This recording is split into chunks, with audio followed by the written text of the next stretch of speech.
Capítulo 34.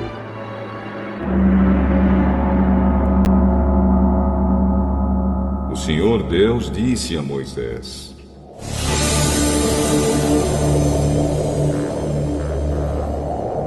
corte 2 placas de pedra iguais àquelas que você quebrou, e eu escreverei nelas as mesmas palavras que estavam nas primeiras.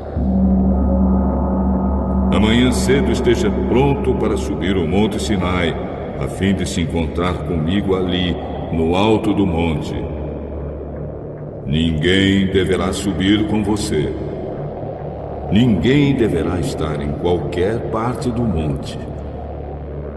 As ovelhas, as cabras e o gado não deverão ficar pastando perto do monte.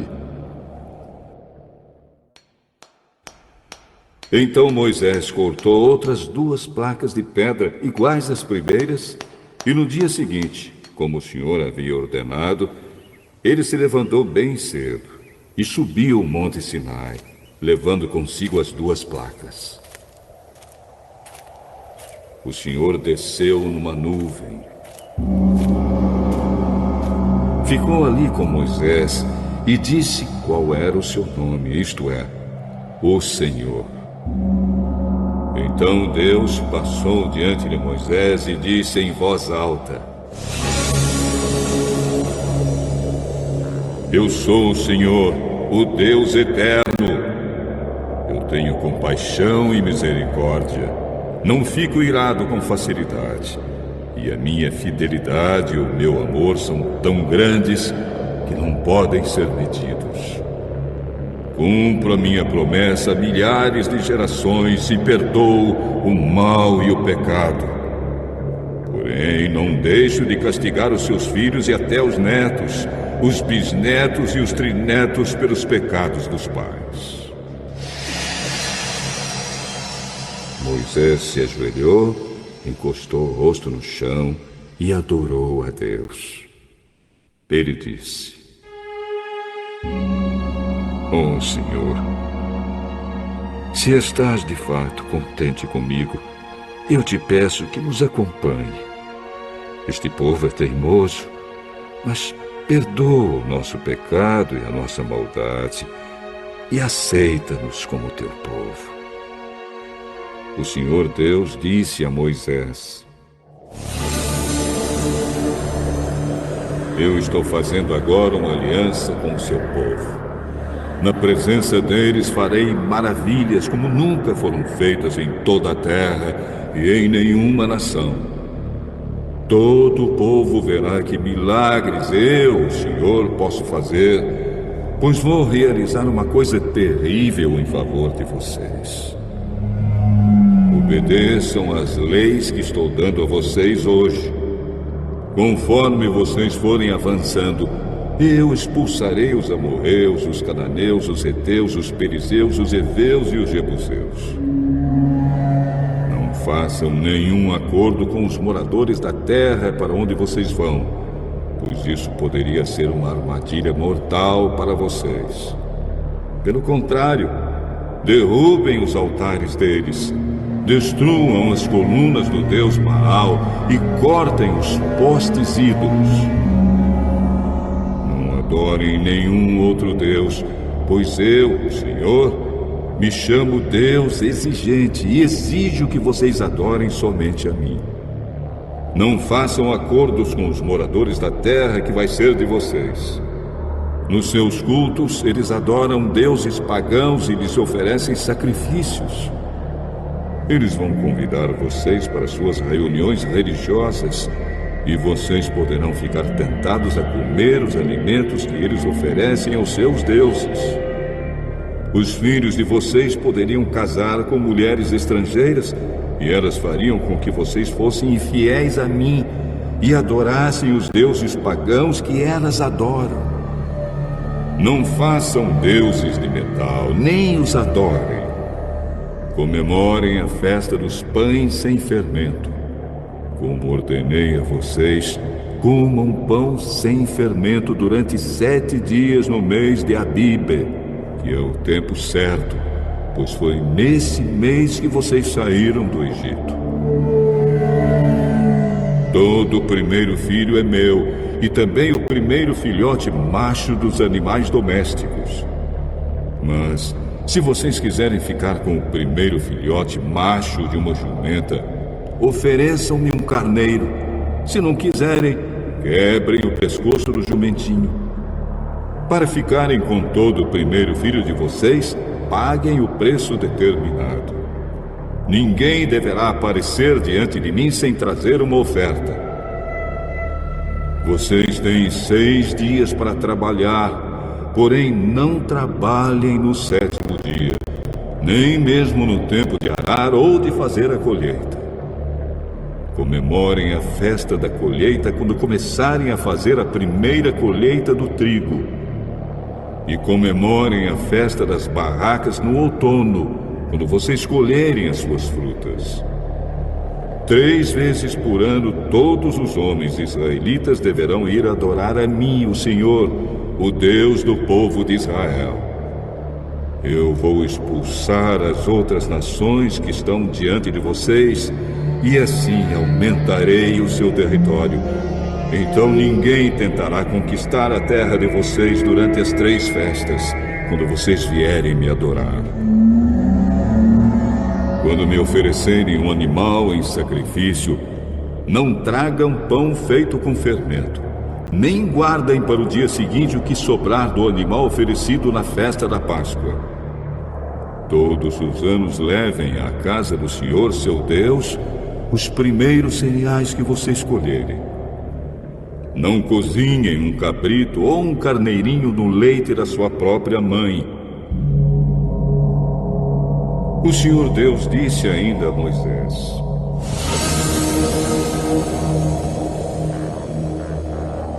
escreva essas palavras, porque é com base nelas que estou fazendo uma aliança com você e com o povo de Israel.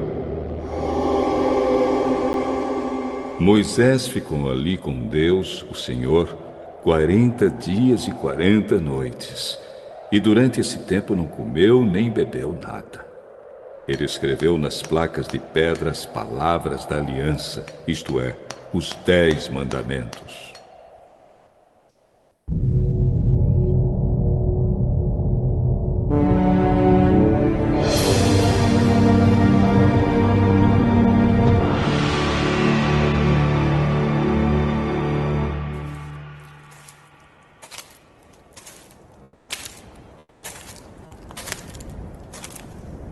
Quando Moisés desceu do Monte Sinai, carregando as 2 placas da aliança, o seu rosto estava brilhando, pois ele havia falado com Deus, mas ele não sabia disso.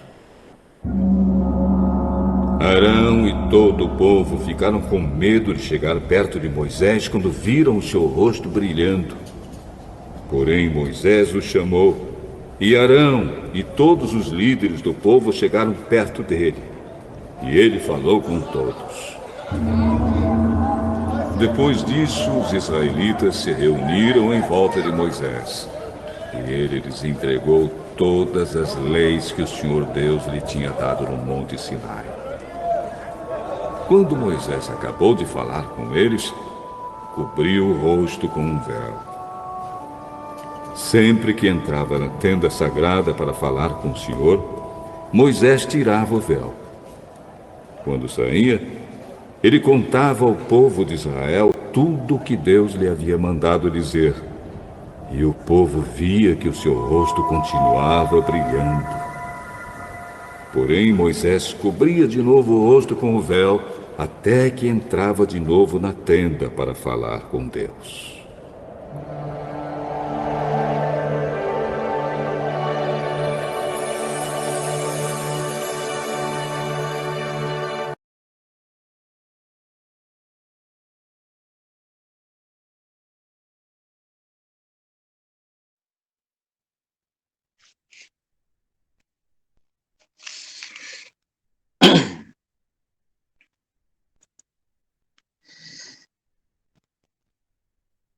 Senhor, abra a nossa mente, abra o nosso coração, ó Pai, e ajuda-nos, ó Pai, nesta manhã a entendermos a Tua palavra, ó Pai, de forma que não haja dúvida em nós, ó Senhor, mas simplesmente o desejo, ó Pai amado, de cumprir a Tua palavra e lhe ser fiel, Senhor. Nós pedimos assim, em nome e por amor de Cristo Jesus.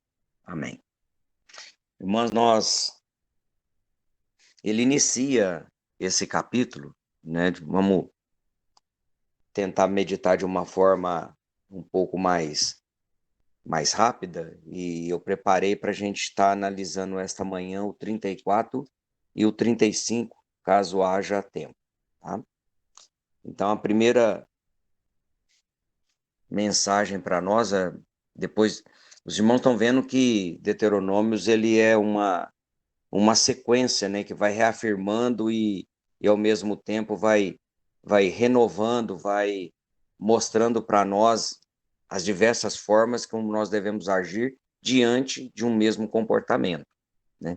Então, na verdade, ele já inicia renovando novamente a aliança, né? Deus renova a aliança com Israel, reafirmando seu compromisso com o povo escolhido e estabelecendo com isso as bases, né, para uma comunhão de forma contínua, né? Deus promete fazer uma aliança diante de todo o povo, né? É o que nós podemos ver em Deuteronômio 7:9, aonde Moisés relembra o pacto de Deus com Israel, que Deus é um Deus fiel e que guarda a sua aliança e a sua misericórdia. Então, isso é algo que nós vamos vendo como Deus sempre renova diante de nós, né? É o Senhor quem nos chama, é Ele que coordena. Moisés, ele faz umas novas pedras, né? Porque nós vimos anteriormente aí que elas foram quebradas diante da obscuridade, né? Da teimosia do povo, né? Como Arão declarou, e saiu esse bezerro, não. Então, povo de dura cerviz, né? Povo duro, né? Não diferente de nós hoje, não diferente de nós hoje, né? Como nós somos cabeça dura, né? Como nós somos difíceis, como não é fácil penetrar, né? Penetrar na nossa mente, no nosso coração, a palavra do Senhor, né? Como que muitas das vezes nós sabemos o que temos que fazer, na maioria das vezes sabemos como fazer, mas mesmo assim nós endurecemos o nosso coração como nossos antepassados e teimamos do Senhor. Mas Deus, ele renova, do Senhor nosso Deus, ele quer manter essa aliança conosco e ele se revela, né? Deus é um Deus de revelação, né? Não só ele estava presente ali, como ele se revelou a Moisés, né? Deus revela seu nome a Moisés, se dando a conhecer, né? A conhecer a sua essência, a conhecer o seu caráter e a se conhecer para o seu povo, né? A gente vê isso aí do versículo 6 ao 7, onde Deus passa adiante de Moisés e proclama seu nome. Da mesma forma como ele lá no início desse livro, né, em Êxodo 3:14, Deus se revela a Moisés e fala: eu sou.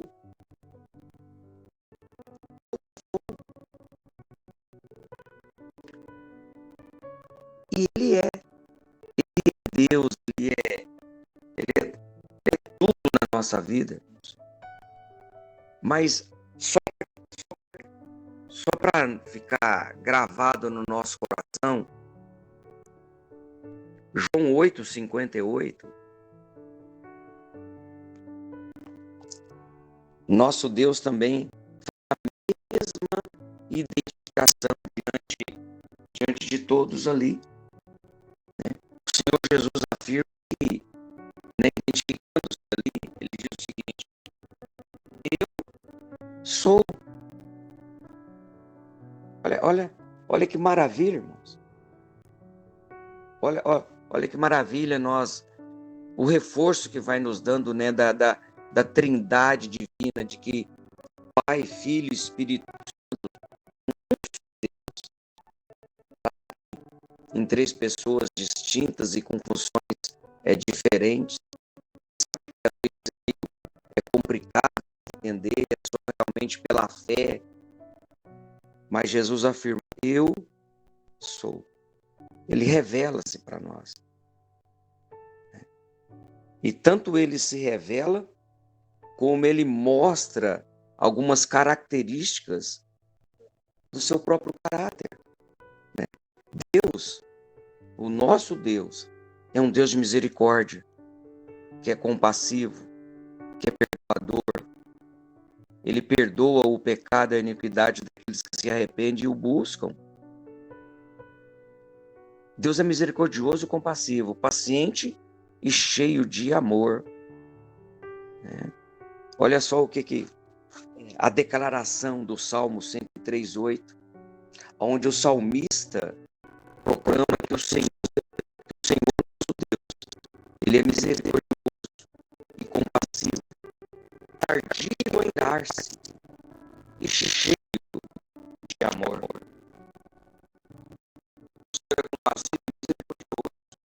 Muito paciente e cheio de amor.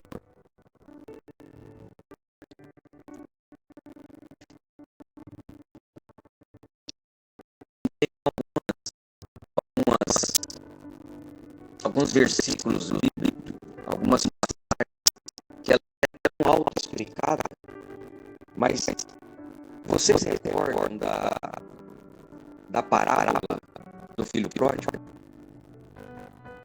Lá em Lucas 15, quando o filho cai em si, ele reconhece, né, que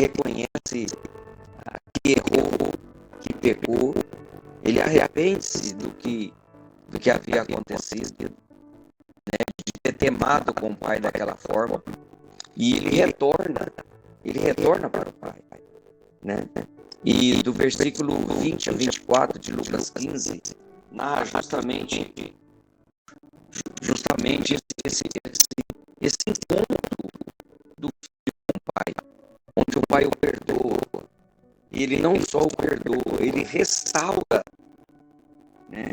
Ele restaura tudo aquilo que o filho tinha abandonado, né? Ele coloca o anel no dedo, sandália nos seus pés e mata, faz uma festa e restaura, porque aquele que estava perdido voltou, né? Aquele que estava morto reviveu. O que estava perdido foi achado. Então, esse é o nosso Deus. Um Deus perdoador, um Deus amoroso, um Deus cuidadoso, mas ao mesmo tempo que o Senhor ele perdoa o pecado. Ele é um Deus que ele, na sua justiça, no seu amor, como ele não pode negar-se a si mesmo, ele é um Deus que ele mostra para nós, ele mostra para o seu povo a consequência do pecado. Porque embora ele seja um Deus misericordioso, ele também é justo. E o pecado traz consequências que afetam gerações, como ele declara, né? No início do capítulo, Deus visita a iniquidade dos pais nos filhos até a terceira e a quarta geração.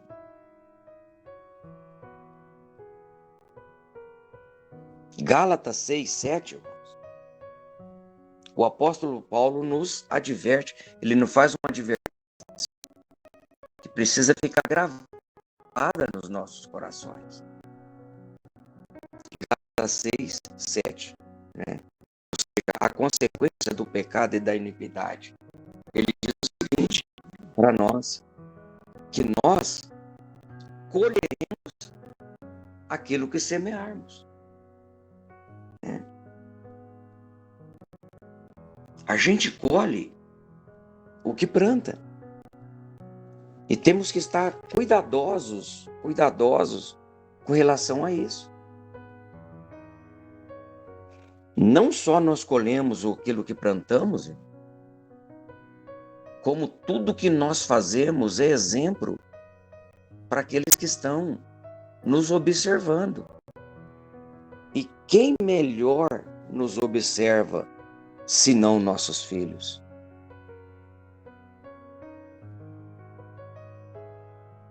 Nossos filhos estão como uma esponja, absorvendo tudo. E o interessante é que, às vezes, eu vejo pelos meus, aquilo de bom que nós fazemos, às vezes eles copiam, né? Mas o de ruim, parece que eles amplificam. Então nós precisamos estar atentos, porque Deus, apesar de ser misericordioso e perdoador, Ele é justo. E o pecado, ele traz consequência. Que precisamos estar atentos para não fazermos do pecado, um hábito. Mas que ele seja na nossa vida um acidente de percurso, um erro de cálculo, né? Algo que não pode ser praticado, né? Não seja uma prática, porque isso entristece o coração do nosso Deus. Porque nosso Deus, ele quer que nós cheguemos a Ele com o coração compungido, contrito. Por que isso? Porque Ele requer adoração exclusiva. Ele quer que nós estejamos voltados apenas para Ele.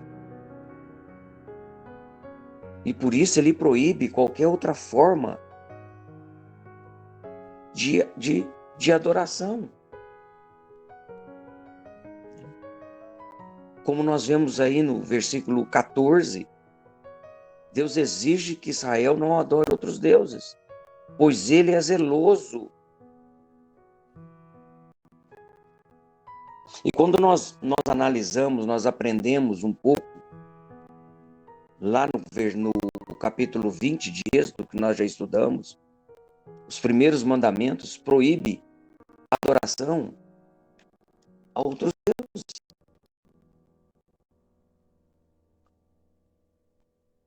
E olha a declaração, irmãos, de Jesus, quando Satanás tentou enganá-lo, né? Enganá-lo. Mateus 4:10. O Senhor, ele faz uma declaração fantástica. Ele fala para nós, Mateus 4:10, isso, que só o Senhor, nosso Deus, nós devemos adorar. Então, da mesma forma, lá em Êxodo, onde ele fala que nós não devemos ter outros deuses diante dele, o Senhor Jesus declara para nós, né? Em Mateus 4:10, que só ao Senhor, nosso Deus, adorarás, e só a Ele servirás.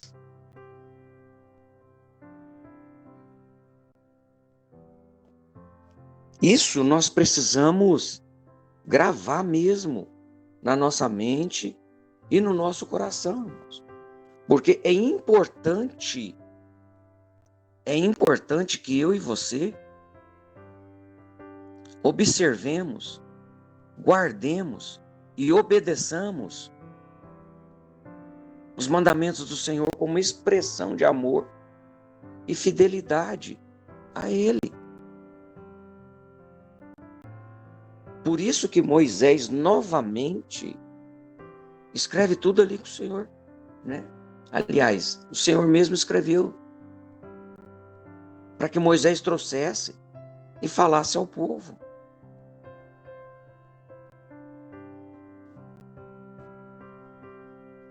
João 14,15, olha a importância, irmão. A importância de nós andarmos segundo a palavra do Senhor nos orienta, guardando a sua palavra, guardando os seus mandamentos. A declaração de Jesus em João 14,15: se me amais, guardarás os meus mandamentos. Aqueles que amam ao Senhor guardam a tua palavra.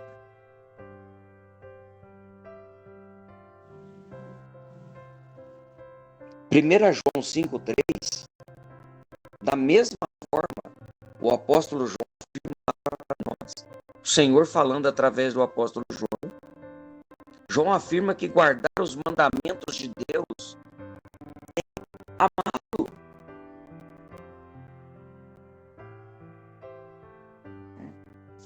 Nisso consiste o amor a Deus. Que nós obedeçamos a sua palavra e guardemos os seus mandamentos. A importância disso. E diante de tudo isso, nós ainda precisamos entender que nós somos chamados para sermos santos. Ou seja, precisamos preservar a aliança que nós temos com Deus, entendendo que há uma separação.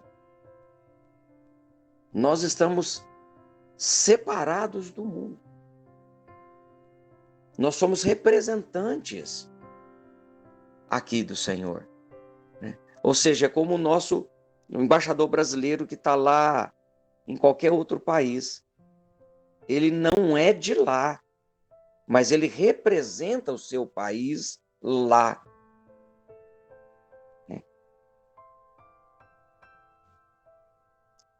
Deus, ele adverte Israel contra fazer alianças com os habitantes da terra. Nós vimos aí, acabamos de ver, justamente falando sobre isso. Uma série de versículos tratando. Da mesma forma, como Paulo nos orienta, ainda hoje, em 2 Coríntios, capítulo 6, do versículo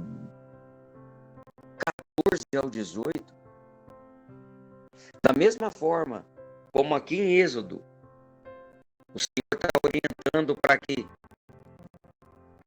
o povo não faça aliança com os jebuseus, com os heveus, com os heteus, com todo esse povo que habitava na terra que ele iria tirar, né, de diante de Israel.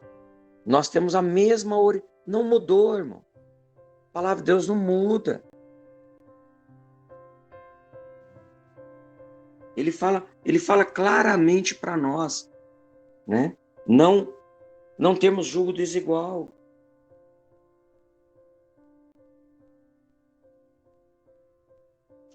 Paulo exorta, irmãos, os crentes a não se unirem com os incrédulos. E olha como nós somos dura serviço.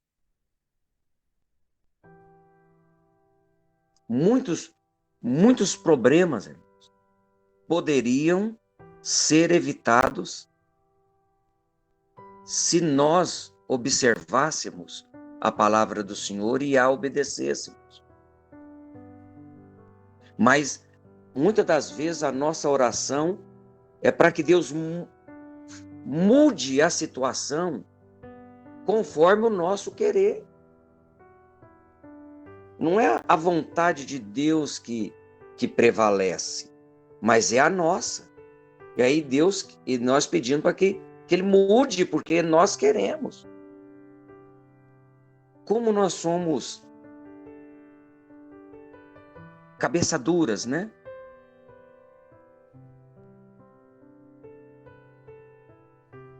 Tiago, irmãos, 4:4, para nós finalizarmos esse capítulo, ele diz para nós o seguinte: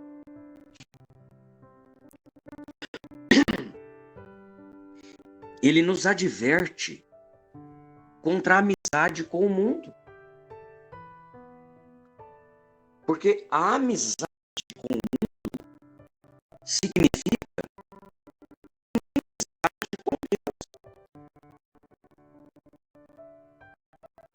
ser amigo de Deus,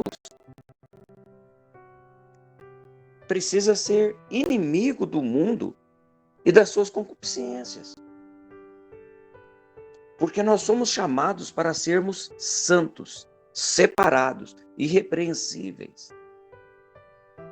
E é o que Deus está falando aí com Moisés, com o povo lá no passado, e fala para nós hoje.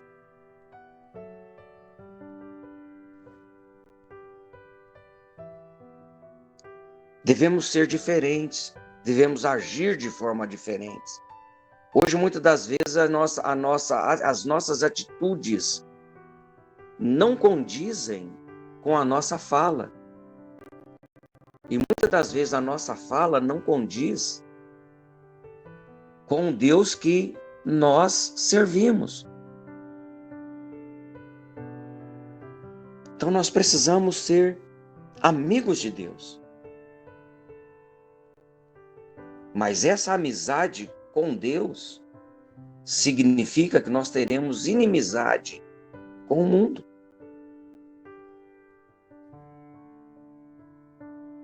E para esse capítulo eu separei aqui apenas duas coisas bastante importantes que ele trata, que é importante a gente entender. Assim como Moisés ansiava pela presença contínua de Deus, ele pediu para que o Senhor estivesse com eles todo o tempo, nós também devemos buscar uma comunhão constante com o Senhor em nossa vida diária.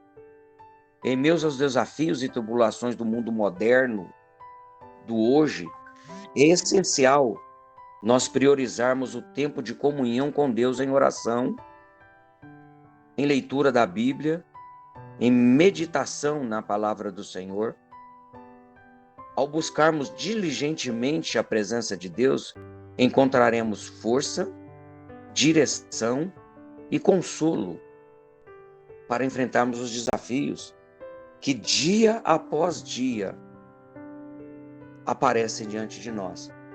Como meu filho gosta de expressar, pai, cada dia um leão. Sim.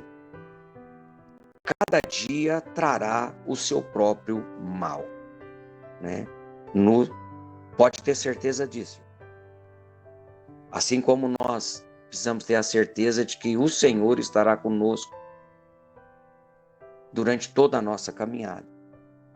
Então nós precisamos buscar constantemente a presença do Senhor e entendermos que Ele quer adoração exclusiva nossa, né? Nós vivemos em uma sociedade pluralista e secularizada, onde somos constantemente confrontados com diversas ideologias e sistemas de crença.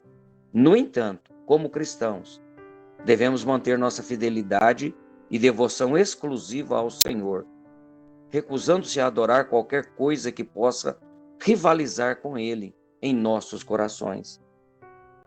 Porque tudo aquilo que nós temos no nosso coração, mais do que o nosso Deus, é ídolo na nossa vida. Isso significa, irmãos, que devemos tomar decisões conscientes para priorizar a adoração a Deus em todas as áreas da nossa vida, evitando a idolatria do dinheiro, a idolatria da fama, a idolatria do prazer, do poder, e por aí vai, né? Em um mundo cheio de distrações e tentações, a adoração exclusiva a Deus é uma marca distintiva da nossa fé e compromisso com Ele. Lembrando, irmãos, a amizade com o mundo é inimizade contra Deus. Precisamos estar cientes disso E é o que o Senhor nos chama a atenção, né? De uma forma bastante exclusiva nesse capítulo que nós acabamos de ver. As irmãs querem fazer o 35?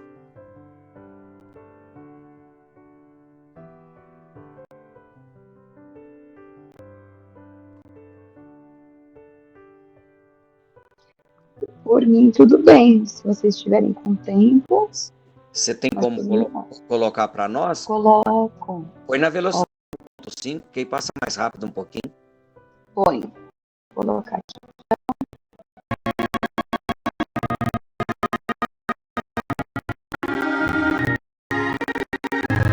Capítulo 35. Moisés reuniu todo o povo de Israel e lhe disse: É isto que o Senhor mandou vocês fazerem. Vocês têm 6 dias para trabalhar, porém o 7º dia deve ser sagrado, um dia solene dedicado ao Senhor. Qualquer pessoa que fizer algum trabalho nesse dia deverá ser morta. No sábado, nem mesmo acendam fogo nas suas casas. É isto que o Senhor ordenou. Façam uma oferta ao Senhor. Quem quiser fazer isso deverá trazer uma oferta de ouro, prata ou bronze, fios de lã azul, púrpura e vermelha, linho fino, tecido feito de pelos de cabra, peles de carneiro tingidas de vermelho e peles finas, madeira de acácia, azeite para lamparinas, especiarias para a preparação do azeite de ungir e para o incenso de cheiro agradável, pedras de ônix e outras pedras de valor para serem colocadas no manto sacerdotal e no peitoral do grande sacerdote.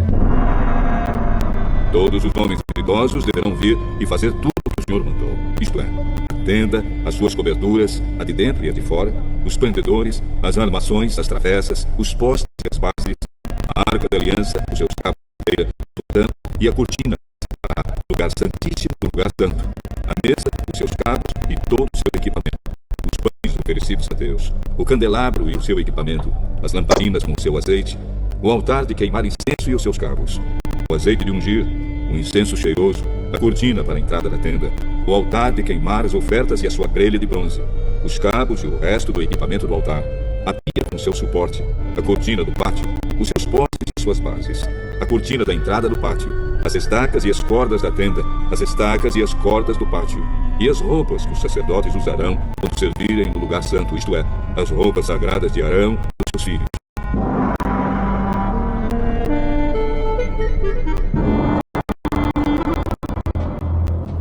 Então o povo de Israel foi para casa, e todos os que de fato queriam voltaram trazendo uma oferta para o Senhor, a fim de que a tenda da presença de Deus, o Senhor, fosse construída. Eles trouxeram tudo o que era necessário para a adoração e para fazer as roupas dos sacerdotes. Vieram homens e mulheres, todos com muita boa vontade, e trouxeram fivelas, brincos, anéis, pulseiras e todo tipo de objetos de ouro. E essas ofertas foram dedicadas ao Senhor. E também trouxeram como oferta linho fino, fios de lã azul, púrpura e vermelha, tecido feito de pelos de cabra, peles de carneiro tingidas de vermelho e peles finas. Todos os que podiam dar trouxeram prata e bronze como oferta ao Senhor, e também os que tinham madeira de acácia, que podia ser usada para qualquer trabalho. Todas as mulheres idosas trouxeram o que haviam feito, fios de linho fino e fios de lã azul, púrpura e vermelho. Tecido de pelo de cabra. Os filhos trouxeram pedras de ônix e outras pedras de valor para serem colocadas no manto sacerdotal e no peitoral do grande sacerdote. Trouxeram especiarias e o azeite para a farina, para ungir, para o incenso de Deus.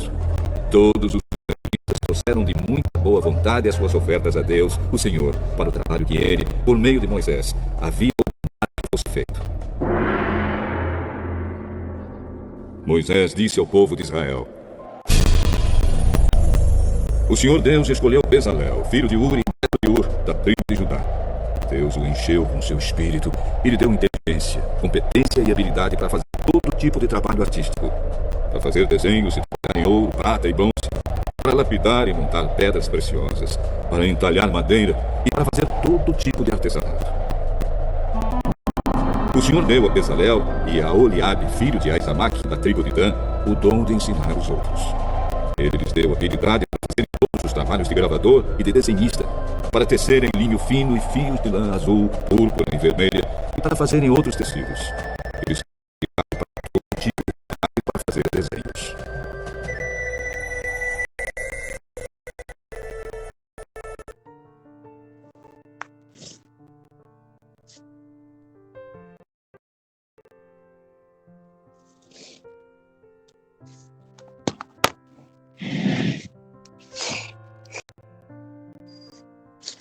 Amados, olha só que interessante, né? A importância da contribuição nossa voluntária. O povo de Israel, ele é chamado a contribuir voluntariamente com materiais e com as suas habilidades para a construção do tabernáculo, demonstrando generosidade e devoção ao serviço, no serviço do Senhor. Olha só que interessante, né? O versículo 5 fala que o povo trouxe voluntariamente as ofertas para o Senhor. Olha só o que Paulo fala para nós em 2 Coríntios 9:7.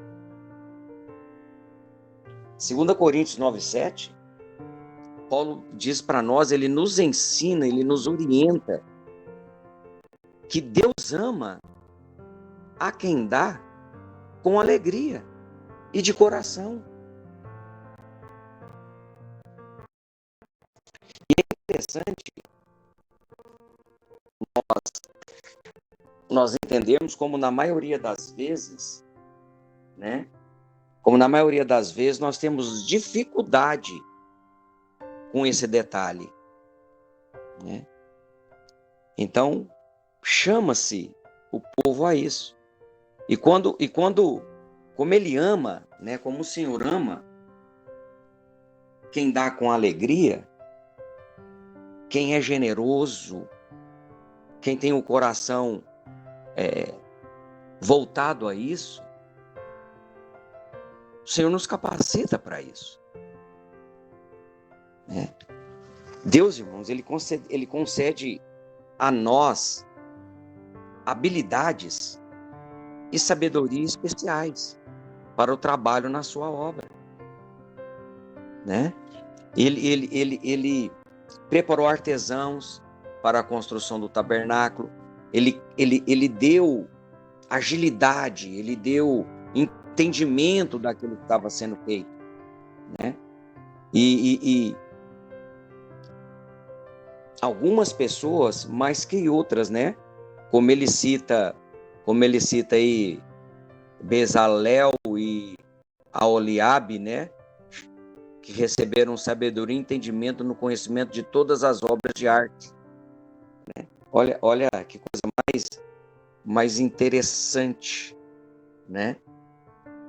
Então, assim como lá, olha só, irmãos, como o Senhor trabalha na nossa vida. Ele chamou lá os artesãos, ele chamou cada um que podia fazer, cada um na sua área específica de trabalho, para realizar a construção do templo. Agora, olha só o que Paulo nos ensina em 1 Coríntios 12, de 4 a 11. Porque às vezes a gente vira para nós mesmos e uma forma talvez de desculpa de falar que nós não estamos fazendo, não estamos realizando, né? Mas nós não temos essa desculpa diante do Senhor, irmãos, de forma alguma. Paulo, em 1 Coríntios, capítulo 12, de 4 a 11, ele vai nos instruir que o Espírito Santo, ele concede dons especiais e ele está no trabalho do Senhor. Há diferentes dons, há diferentes ministérios, mas ele concede a cada um segundo o seu próprio coração. Então, não há para nós, né, não tem como a gente dizer que eu não faço porque eu não dou conta, eu não faço porque eu não sei fazer. Se você pedir para que o Senhor mostre no que Ele tem te chamado, o Senhor vai te mostrar.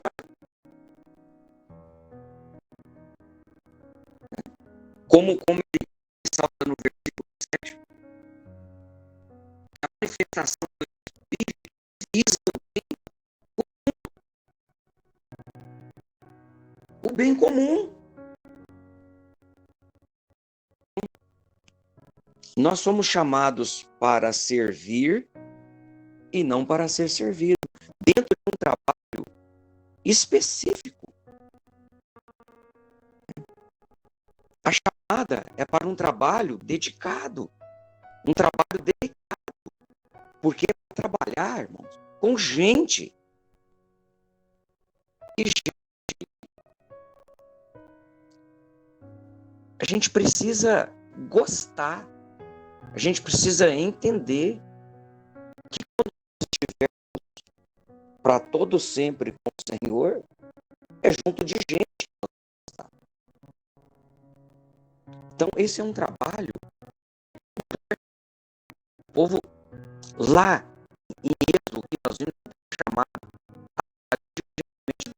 do tabernáculo, dedicação ao Senhor. O versículo 21 de Êxodo 35, todos aqueles que coração e espíritos ofertas voluntárias ao Senhor. Né? Os artesãos realizaram o trabalho de diligência seguindo as instruções do Senhor a Moisés. E Moisés passou para o povo. Às vezes a gente, quero dizer aos irmãos, que muitas das vezes nós fazemos. Não, irmão. Aquilo que o Senhor lhe coloca na sabe por quê? Colossenses 3.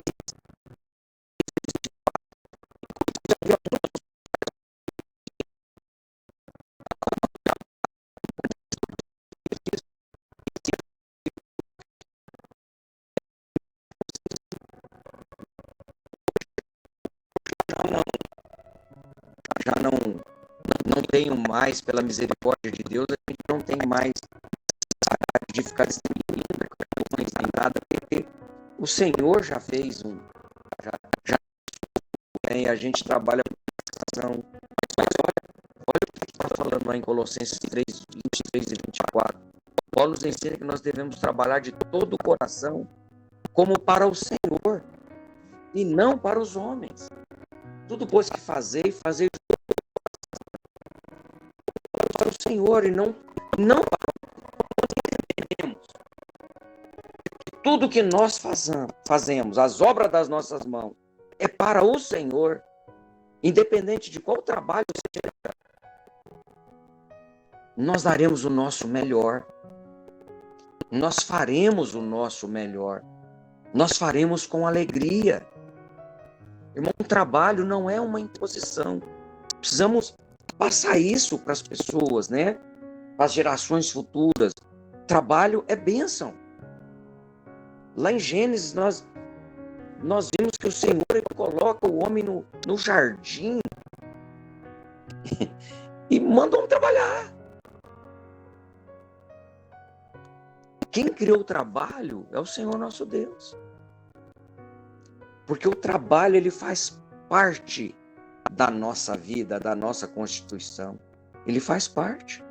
Agora, o trabalho ele não pode ser feito de qualquer jeito na obra do Senhor, né? Moisés ele organiza e supervisiona esse trabalho. Ele precisa garantir que as tarefas sejam executadas conforme os planos, as orientações divinas. E em 1 Coríntios 14:40, Paulo instrui, da mesma forma como Moisés orientou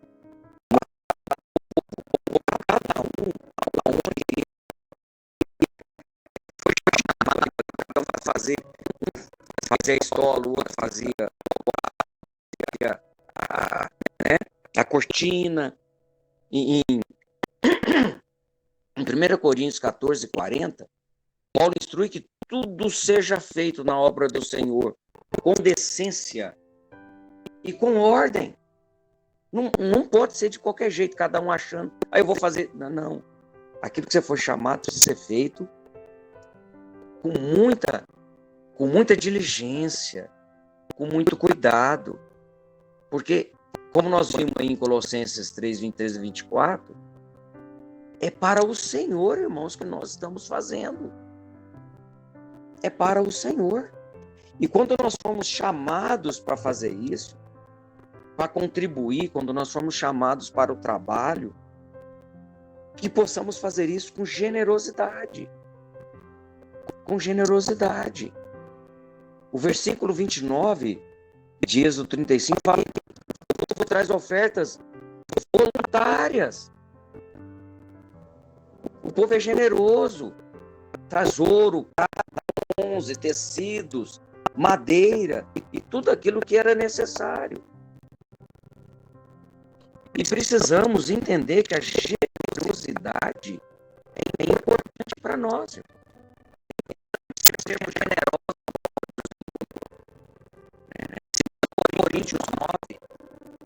Segundo Coríntios 9, de 6 a 8,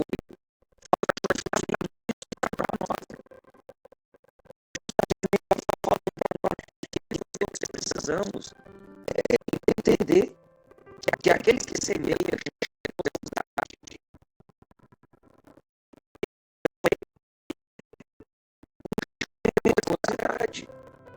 No passado, o pessoal levou todas as ofertas, né, que o Senhor mandou que fosse levado: o ouro, a prata, o bronze, os tecidos, a madeira, né, e todos os materiais que ali eram necessários para a obra. Hoje também Paulo está nos ensinando que cada um precisa olhar no seu coração, não fazer por tristeza e nem por obrigação, irmãos, pois Deus ama quem dá com alegria, tá? E você precisa entender que quando nós fazemos com generosidade, o Senhor também nos dará de forma generosa. Generosa. E o povo não só é chamado para trabalhar e para doar, mas ele é chamado para fazer isso com unidade. Com unidade.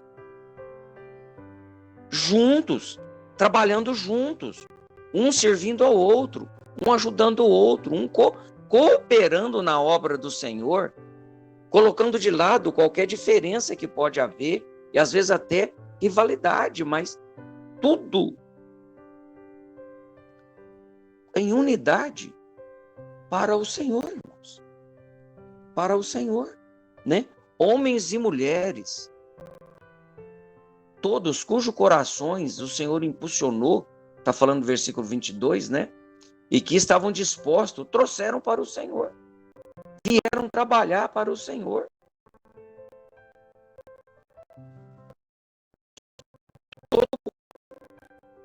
Não é o que fala para Filipenses 2, de 2 a 4?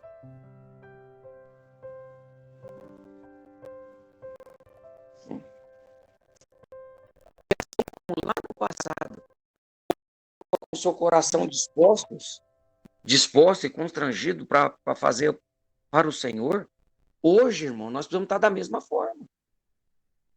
Nós precisamos estarmos unidos no mesmo amor, no mesmo ânimo.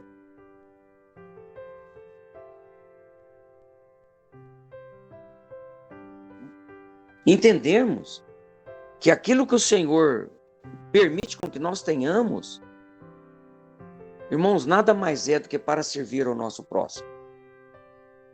Para estarmos bem, para que não nos falte, mas o Senhor dá para que nós possamos cooperar no seu serviço. Então nós precisamos estarmos unidos, precisamos ter o mesmo ânimo, cuidando um dos outros, entendendo que nós estamos aqui dispostos para o trabalho. Então é muito importante nós entendermos que há uma grande obra para ser feita, como o Senhor declarou, os grãos estão prontos, os campos estão prontos, os campos estão na hora da colheita, mas falta trabalhadores.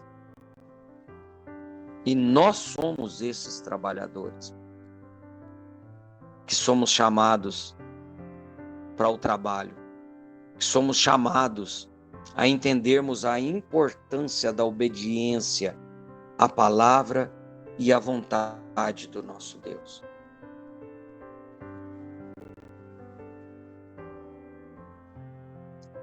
Deuteronômio 5:32. Eu quero finalizar com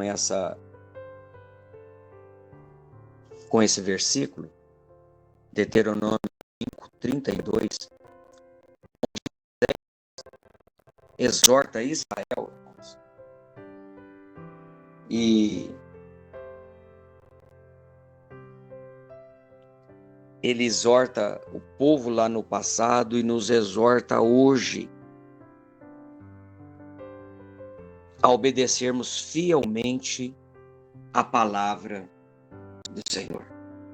A ter o cuidado de fazer tudo conforme o Senhor, Ele nos orienta. E isso é para que nós tenhamos vida, para que tudo vai bem na nossa vida. E para que os nossos dias sejam melhores e bem vividos na presença do Senhor. Então, nesse capítulo, eu separei duas mensagens.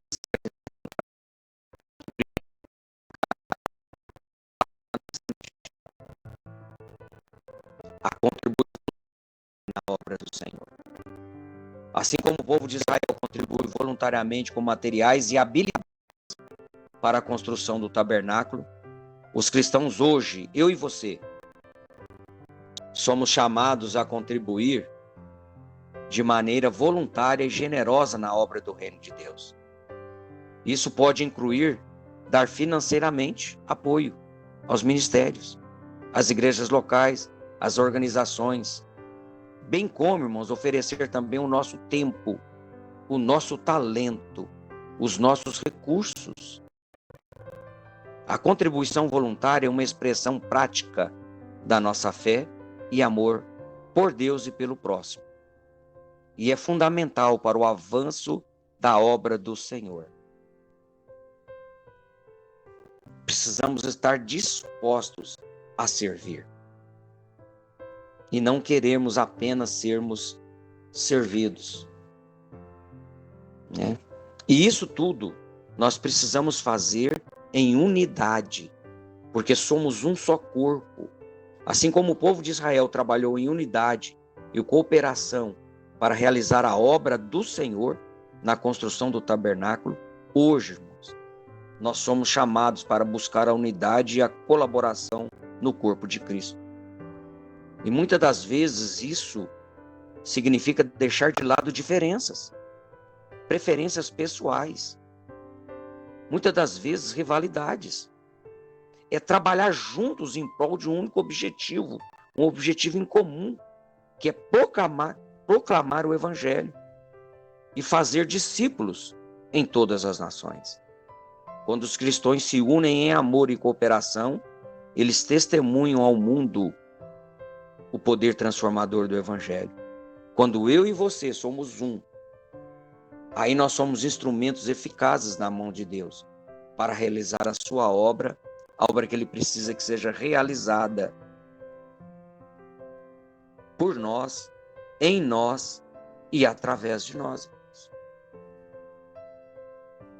Então nós agradecemos ao Senhor, porque nós precisamos, o Senhor, Ele nos mostra como Ele quer ser servido. Ele nos mostra que nós precisamos depender totalmente dEle, entender que Ele nos capacita, entender que aquilo que Ele nos coloca à mão é para servir ao trabalho dEle. E todo mundo que se dispõe dessa forma, o Senhor abençoa. o Senhor abençoa. Nada falta. Nada falta. Porque o Senhor, ele sempre nos capacita a isso. O Senhor, ele tem cuidado de cada um de nós e ele continua fazendo sempre a sua vontade na nossa vida. Amém? Que o Senhor possa nos abençoar, possa nos capacitar a entendermos isso e, acima de tudo, possa nos dar um coração apto ao serviço na casa do Senhor. Que saibamos aproveitar bem as oportunidades, porque elas surgem todos os dias diante de nós. Todos os dias. O Senhor Ele cria situações para que nós possamos glorificar o seu nome, para que nós possamos adorar o seu nome, isso através das ações, né? Então a palavra dele precisa ser cumprida em nós, por nós e através de nós. Que o Senhor nos abençoe, que o Senhor nos dê esse amor pela obra e pelo próximo, em nome de Jesus. Amém?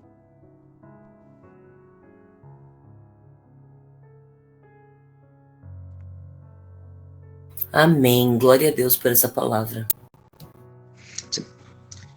Você ora para nós, irmãs, para nós finalizarmos? Cleide, por favor. Amém. Amém. Senhor, nosso Deus e Pai querido, muito obrigada, Senhor.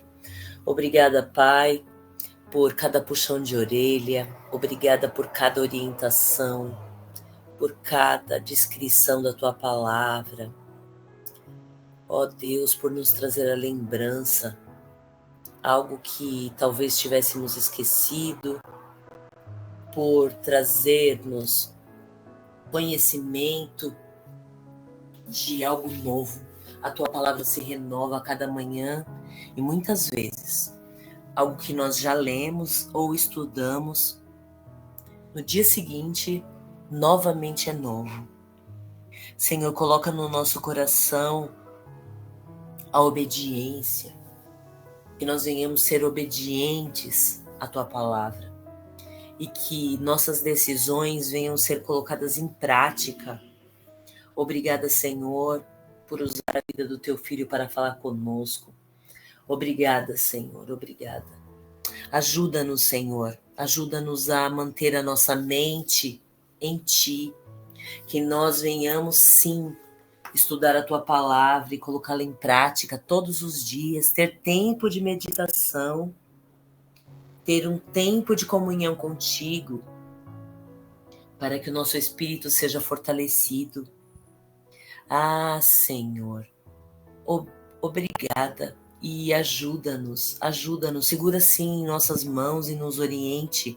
E melhor do que a orientação é que nós venhamos, através das nossas ações, praticar o que o Senhor nos ensina todos os dias. Amém, Senhor, em nome de Jesus. Obrigada, Senhor, muito obrigada, Pai, por todas as coisas.